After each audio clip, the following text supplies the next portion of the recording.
Okay, so we are going to start putting together the 3D printed server rack. So the first thing we've got to do is these are all of the uprights. So if this is the bottom, then these go up here like this. And what we have to do is we have to melt or insert some threaded inserts into each of the holes. So there's one on each end, and then there's 5 going the length of each one. They all need inserts. So we're going to get started on that. So I'm going to turn on some music. And we're going to get started. I'm going to grab a razor blade to kind of pull down. I just noticed when I go to pull the iron out, the threaded insert is trying to stick to the soldering iron, so we're just going to kind of use a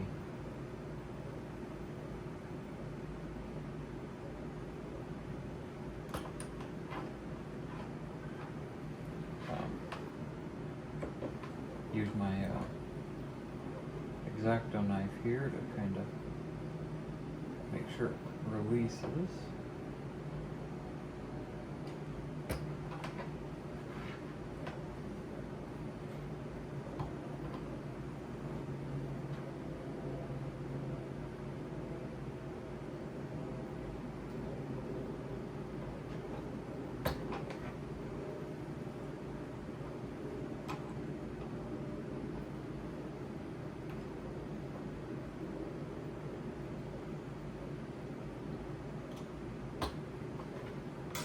Go.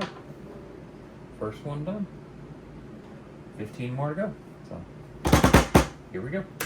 I'm also trying to make sure that I put all the inserts in so that the nicer edge faces out. The backside, I don't know if you can see that, but the backside was up against the print bed, which is not bad, but it's got a little bit of a texture to it, and I kind of would rather that be kind of hidden. So trying to be careful about that. Alright, so we got all the zerts are in the main part. Now I've just got to do the ends and the sides. And I believe, I don't know exactly what length zert. See, on these, my threaded inserts were not quite long enough to go all the way through and be flush on both sides like that. So it's kind of inlaid a little bit. And I don't know how deep these holes are. If I take my screwdriver, I can drop it in, and then I know that there's about that much. So what I'm thinking is I could probably get away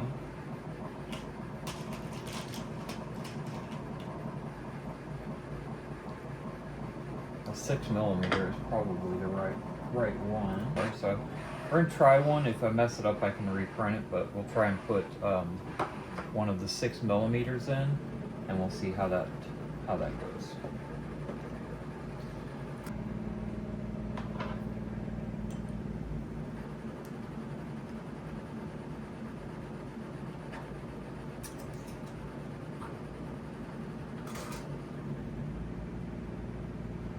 Okay, so that actually worked out just fine. So there we go.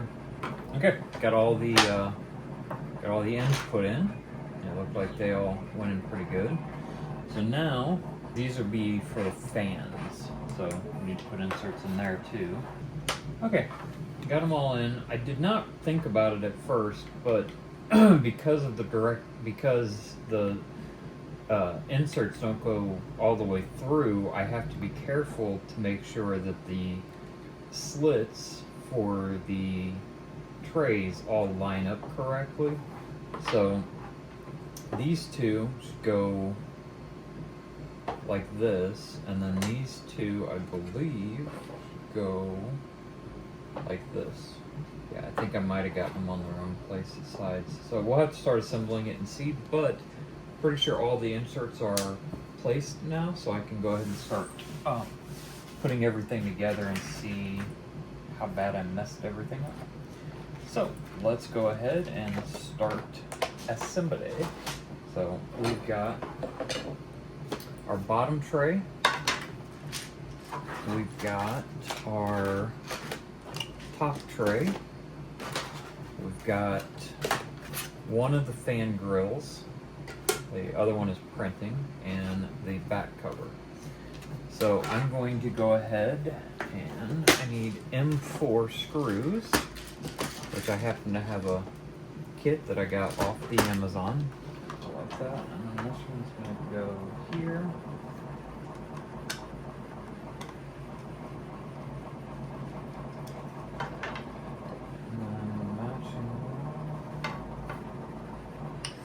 See, I didn't pay enough attention, and I ended up getting this a little bit backwards. So I think I can make it work. So we're gonna go ahead and try assembling it. I think I can still salvage it. So if not, I can always reprint these. They're not that.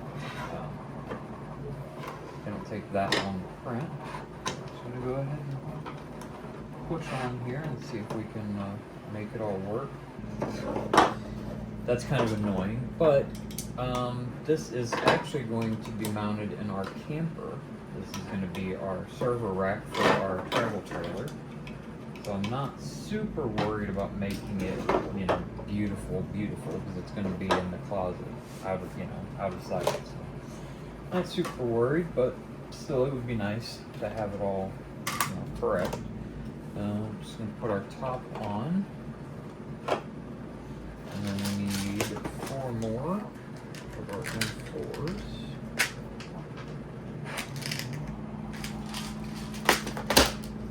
This is all printed out of ABS. I decided to go with ABS because it has a higher heat tolerance. And being in our travel trailer, there's going to be times, you know, in the summer or whatnot, that we're not camping and the camper is just going to be sitting and it's going to get hot. So I wanted to make sure that whatever plastic I use would not melt as soon as the camper got hot. So, but, okay, and then now we just need to put the back on, which is going to be this guy. Now we've got this is the bed side and this is the top side, so we're going to mount it in there like this so that the bed side is facing out. So it's on like this, and then we're going to use, we can use short screws on the side that I didn't screw up, which is good because I'm running low on short screws. And then we're going to use slightly longer screws for the other side, the side that I did screw up, which honestly isn't all that bad. I mean, you know, it's not the worst thing in the world. It definitely could be better, but it could be worse too. And it looks like the screws aren't even long enough to go all the way there. They don't poke out the other side, so that's okay. And there we go. So yeah, you can see that the, I don't know if you guys can see it or not, but the screws are just long enough that they sit flush. So that is actually perfect, because that means that the trays, when I put them in for the front side, the longer screws will be just the right size, or be, you know, close enough to the right size. Okay, so that is the main body assembled. The next thing is the fan grills, which will go here, but I need fans. Alright, so we made a little bit of progress over last night. I got two trays built, or printed, and I got the covers printed for the blank slots. And I also got an order from Amazon in today. So I got my Raspberry Pi, which this I've had. So this is just a Raspberry Pi 4, 4 gig Model B. So it's all set up, got Jellyfin installed, it's all ready to go. I got today from Amazon, I got this guy, which is our PoE splitter. So this came in the mail. And this guy we're going to use to power our cooling fans. So you plug in your PoE power here, and then you get a data output, and then you get DC output, and you can change it from 12 volts to 24 volts. So you can select what output you want. So that'll be used for our fans. I also got in the mail a PoE header for the Raspberry Pi. So this guy will go, it's a PoE hat for the Raspberry Pi, so it will go on top of the Raspberry Pi, connects to the GPIO header, and then it basically allows you to use PoE power to power the Raspberry Pi. It does have a USB port, and I noticed it has a fan port on it, but it's only for what is a 12 volt fan, so it could power a single 12 volt fan, but I don't think we're going to be using that. Well, we're going to use the header, but we're not going to use the fan power, the fan header. Let's see, what else did we get? We also got two 120 millimeter Noctua fans. These are the Noctua NF-P12 Redux 1300. They are the gray versions. I'm very excited about those, so we're going to get those mounted. I also got this guy, which I don't know if I can use this in conjunction with the PoE hat. We're going to find out. This is a mini, or a UPS basically, for the Raspberry Pi. Let's get out of the package here. So basically what happens is this goes on the Raspberry Pi, GPIO, gives you, I think that's a power switch, USB and power input, and then you put two 18650 batteries in there, and it can basically run the Pi for a short period of time, and when the batteries get low, it'll shut the Pi down gracefully so that data loss and corruption doesn't occur. So that came today. And it also comes with its own power brick, which is why I'm not sure if I can use the hat with the PoE module or not, but we're going to find out. And then the last thing I got is some short Ethernet cables. These are just 1 foot cables. They'll be used to go basically from the switch to the Pis and things like that. So we're just going to push on. Thank you. So let's get the fans out. I don't know if you can hear, but it is a super windy day today, so I apologize if you can hear that. I'm going to go ahead and just slide this in. I think we're going to have to trim back the plastic a little bit yet for the wires to fit, otherwise they're going to get crimped. So we're going to do this in probably the most non-scientific and non-correct way possible. Just grab me a pair of side cutters, and I'm just going to cut a little piece of plastic.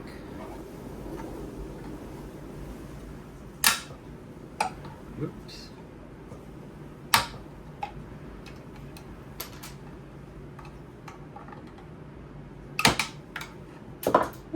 Okay, so it just a little bit bigger than what I wanted, but that'll work out. I'm gonna have to do on both sides, but that should allow for that to fit. And then that also gives me room for the power wire for the switch. So that works out. And then I'm gonna do basically the same thing on this side. Just gonna trim this little piece. Just cut a little cutout, and then that should give us enough clearance for our power wires. So now we'll go ahead and just drop our fan in. Now we'll put our fan grill on top, pretty side up.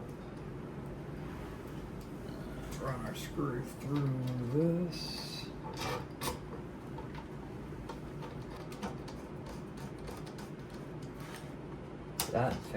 These fans actually fit a lot better than the other one. Okay, let me grab this fan out of this box.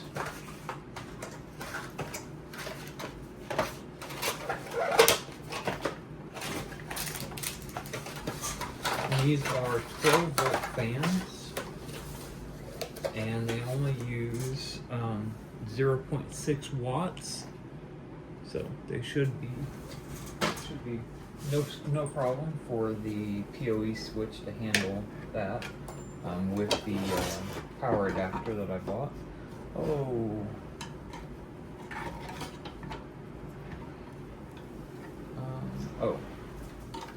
This one's going to be an output. Okay, just like that. Put pretty side out.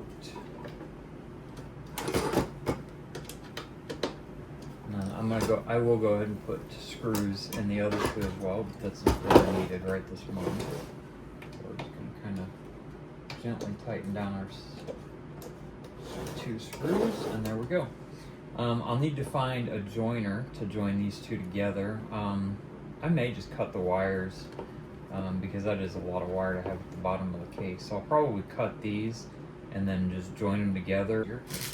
Alright, so got that done. Now we need to get the Raspberry Pi mounted on this tray. So this is basically just going to sit right here. The hat uses these standoffs, these little guys here, to hold the hat in place.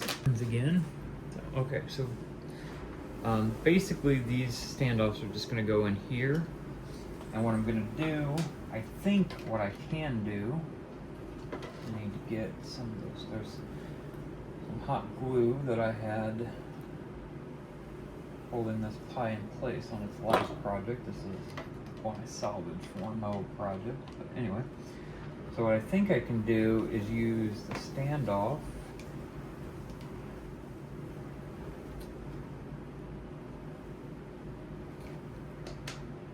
and then just screw it directly into the plastic. So now we'll just take our hat and install it what is this, the 4th time, 5th time? So just push it down into place. You can see all the holes line up. So now we're just going to take, and I think, yep, those are tiny little Phillips. We'll get back on our case here and grab, I think it's they'll be number 1s.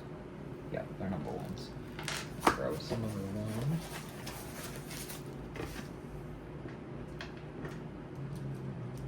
We're just going to take Phillips bit,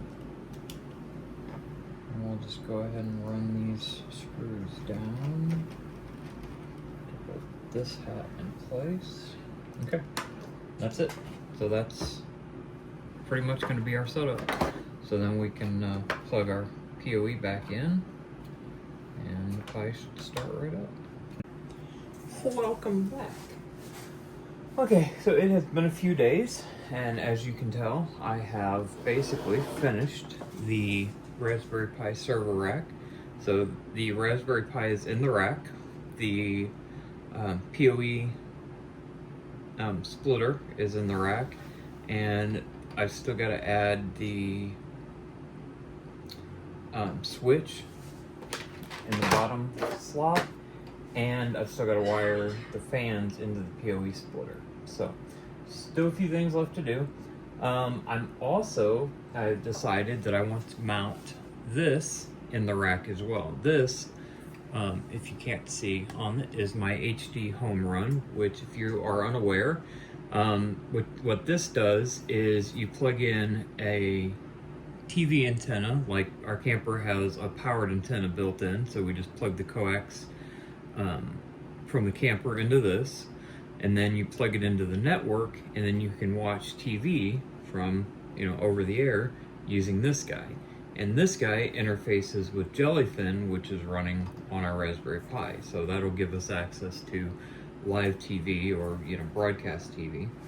The first problem is we've got to figure out how we're gonna mount this to a rack. So I'll have to build a rack for it. Probably do what I did here and just use an existing rack and then modify it.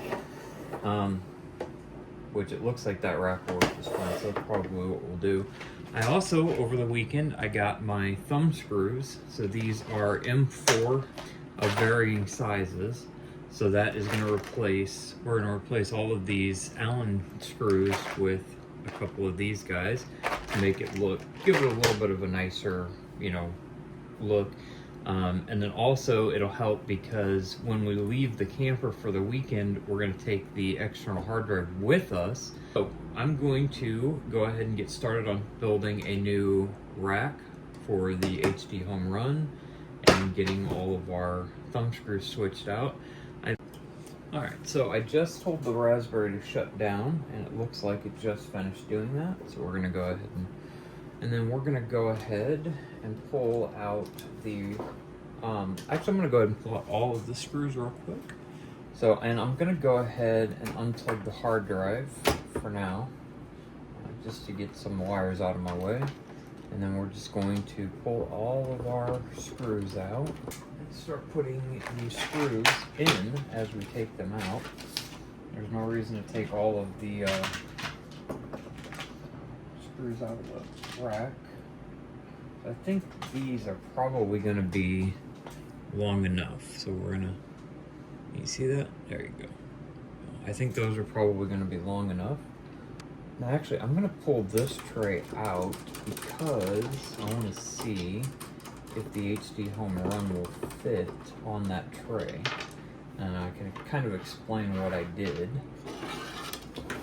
for the top one. So this is the tray for the PoE switch. So, and it looks like, oh, how, man, the HDHomeRun fits right in that, like a glove. And it gives me access to all my front ports. And yeah, so that will actually work fine. So I'm just gonna print another one of these trays and then we'll put the HDHomeRun in that. Actually, we can probably just go ahead and leave it in that tray for now. And then I'll print another one for the switch, but that works just fine. So we'll just take that out. Take the screws out anyway. Oops. And there we go. Now our HDHomeRun is mounted. This is the Bamboo Lab software, and I already have the project loaded, so this is all of the bits and pieces for the server rack. So we're going to print another switch sled, which is this guy right here. So this is the part we're going to print. So we just select it. I'm going to do 0.2 millimeter standard. So we're just going to slice. I've already got my filament all set. It's an hour and 25-minute print. So we're going to tell the printer to go ahead and do it. And then the printer's going to take off. And then in the meantime, we are going to start working on getting the wires cut and spliced together for the fans. So I think what I'm going to do is just cut them both off about like that. Trim that back. Trim the booty back a little bit and cut it off.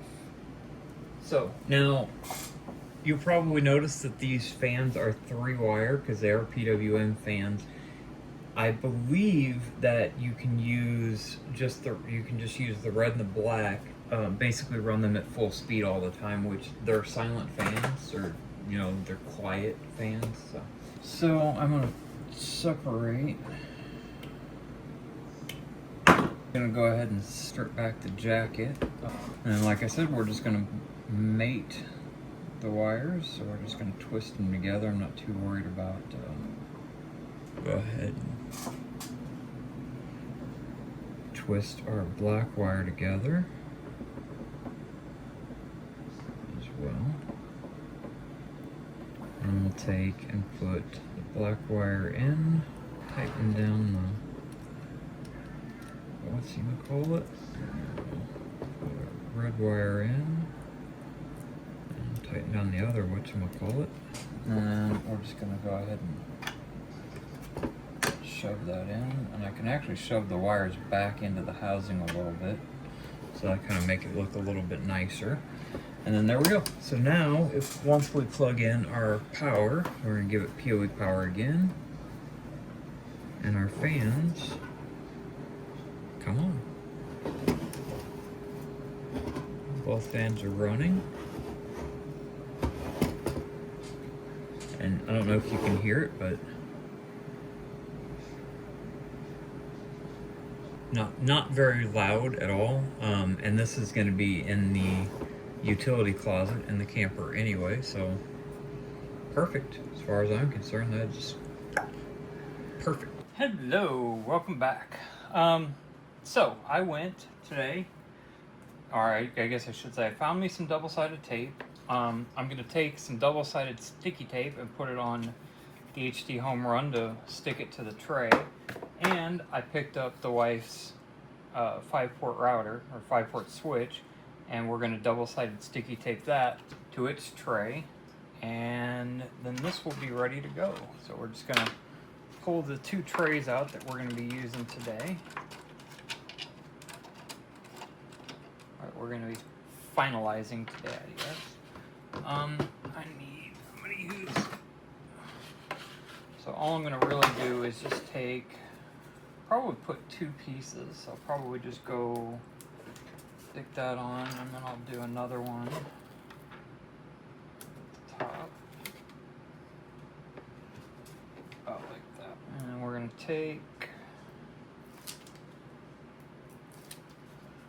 stick this in there. And there you go. So that'll hold that in place a little bit better so they won't slide around quite so much, so that's good.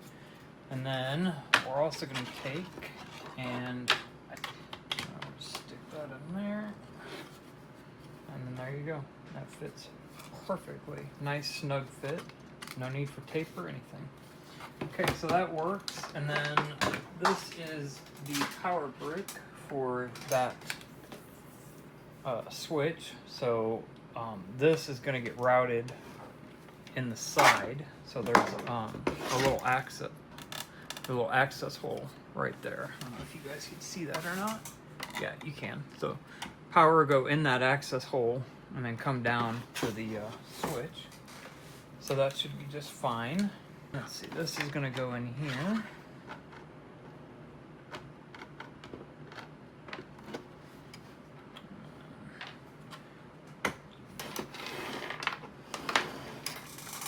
Thumb screws in.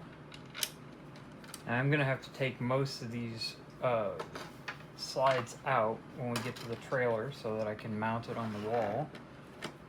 These are the network cables I bought specifically for this project.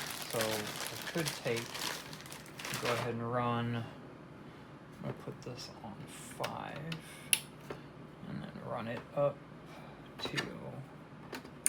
So now the PoE splitter has its network connection to here. That will allow me to use port 5 for not only to power the splitter, but also to give the HDHomeRun network connectivity. And then the Raspberry will also plug in. I'll probably put it on 2 or 3. That's pretty much it. She is pretty well good to go. That is going to pretty well wrap this up.